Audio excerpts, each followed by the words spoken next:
अब हृदय में आया कि बताऊं कि मेरी चारों तरफ इतनी प्रशस्ति गाई जा रही है, जाकर के मैं कैलाश में महादेव को तो बताऊं, कम से कम उनको तो बताऊं कि आपने तो काम को जला दिया था पर मैंने काम पर विजय प्राप्त करी है। तो एक दिन नारद जी कहाँ पहुंच गए? कैलाश में पहुंचे। और जब किसी व्यक्ति को प्रशंसा की बीमारी लग जाती है ना, तो वह स्वयं अपनी प्रशस्ति गाने के लिए खुद ही पहुंच जाता है कि शंकर जी का संदेश तो नहीं आया, मैं स्वयं ही चला जाता हूं। अब ये कैलाश में पहुंचे हैं, तो जैसे ही कैलाश में पहुंचे हैं तैसे ही प्रभु ने उठकर के आज नारद जी को देखा तो बड़े प्रसन्न हुए और कहते हैं, नारद बहुत दिनों के बाद दिखाई दिए, कहीं चले गए थे क्या? जैसे ही सुना कि चले गए थे, इसका मतलब इनके पास तक कोई मेरा समाचार नहीं पहुंचा। तैसे ही वो प्रभु को अपनी सारी कथा सुनाने लग गए। आज शंकर जी को बड़ा आश्चर्य हो रहा है कि जहां इनके मुख से भगवान की कथा निकलती थी, आज इनके मुख से काम चरित्र की कथा सुनने को मिल रही है। ये कैसी दशा हो गई? बोले साधु महात्मा जब मिलते हैं ना समाज को, तो उनके हृदय में आता है कि हम इनसे कोई ज्ञान की चर्चा करेंगे, लेकिन जब साधु मिल जाएं और उसके बाद भी वे जगत की चर्चा करें तो फिर लगता है कि इससे तो हम गृहस्थी ही अच्छा है। और यहाँ पर जब नारद जी ने तमाम तरह से अपनी प्रशंसा सुनानी प्रारंभ कर दी कि कैसे कैसे नारद ने बताया कैसे कैसे मेरे पास कामदेव ने अपने तमाम तरह के अस्त्र शस्त्र चलाए, लेकिन एक भी सफल नहीं हो पाया, तब जाकर के उसने मुझसे क्षमा मांग ली। और काम जो है इनके भीतर बैठा हुआ है, काम को परिचय दे दिया था, श्रोत्र द्वार से काम कहाँ बैठ गया? भीतर।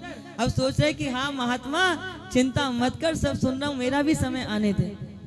और यहाँ शंकर जी जो हैं वो उनसे कहते हैं कि चलो छोड़ो, आओ कुछ देर बैठो। उनका हाथ पकड़ कर बैठाने लगे तो नारद कहते नहीं प्रभु मुझे शीघ्रता है, मुझे 2-4 जगह पे जाना है, 2-4 जगह पर मुझे बुलाया गया है। क्योंकि जब किसी व्यक्ति के हृदय के अंदर काम आता है ना, तो काम के साथ साथ वो फिर अपने और मित्रों को भी लेकर आता है, अहंकार भी आ जाता है। अब यहाँ इनको अपने तपोबल का अहंकार हो चुका है।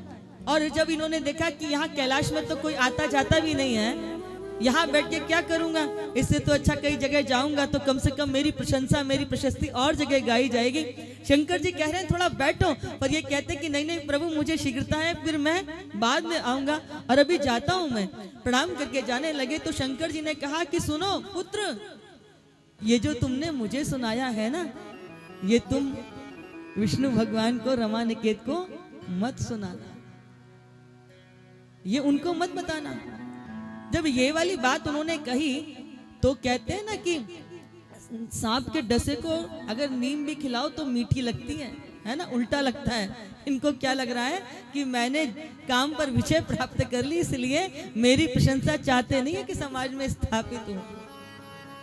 बंधु ये जो प्रशंसा होती है ना, बड़े बड़े काम करा लेती है व्यक्ति से, बड़े बड़े काम। एक बार क्या हुआ कि एक व्यक्ति ने किसी को हाथ दिखाया तो उसने ज्योतिष ने बता दिया उनको कि भैया तेरा समय तो बहुत नजदीक है, मात्र तेरे पास तो 20-25 दिन बचे हैं जाने के लिए। जैसे ही उसने सुना कि बस मेरे पास इतना ही समय बचा है, बोले कुछ तो उपाय कर दो, कुछ कर नहीं सकते? बोले नहीं, कुछ किया नहीं जा सकता। तो बोले तुम करते क्या हो? तो बोले कि मैं मूर्तिकार हूं। तो ज्योतिष ने उसको कहा कि यदि तुमने अपने मृत्यु की घड़ी को टाल दिया, जो वो घड़ी है यदि वो टाल दी तो तुम बच जाओगे। तो बोले घड़ी को कैसे टालेंगे? तो बोले तुमने अभी कहा कि तुम मूर्तिकार हो। बोले हाँ मैं मूर्तिकार हूं और बहुत सुंदर मूर्ति बनाता हूं, और ऐसी मूर्ति बनाता हूं जीवंत कि जो देखे देखता ही रह जाए।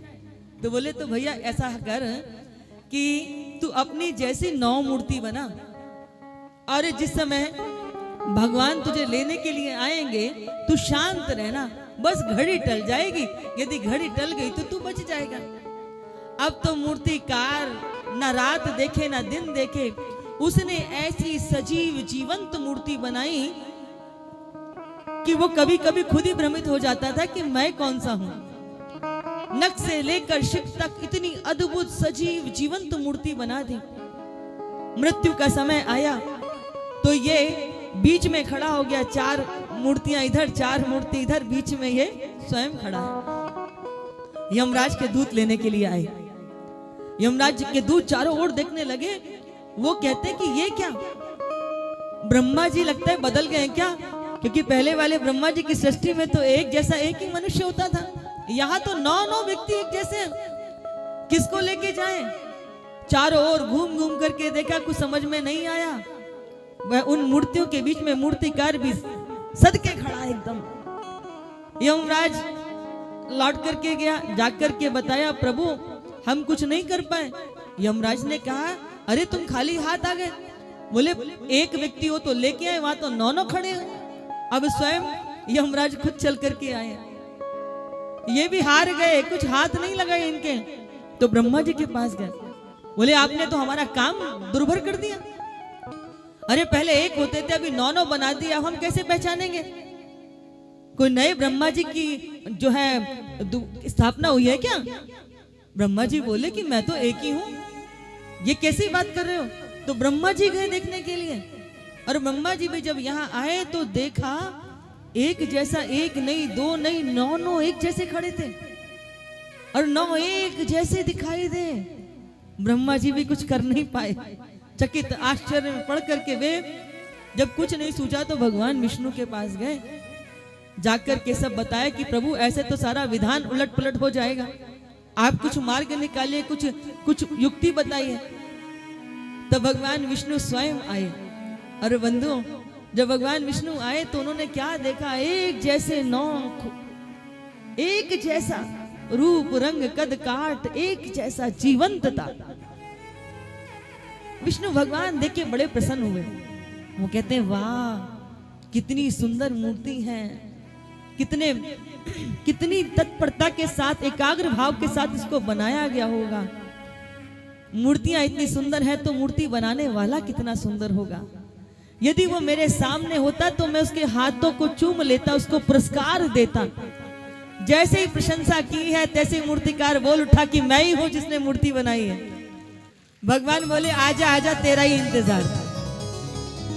तो बंधुओं, जब जहां कोई काम नहीं बनता ना, बड़े बड़े तीरों से भी, अस्त्र शस्त्र से, वहां प्रशंसा से बड़े बड़े कार्य बन जाते हैं।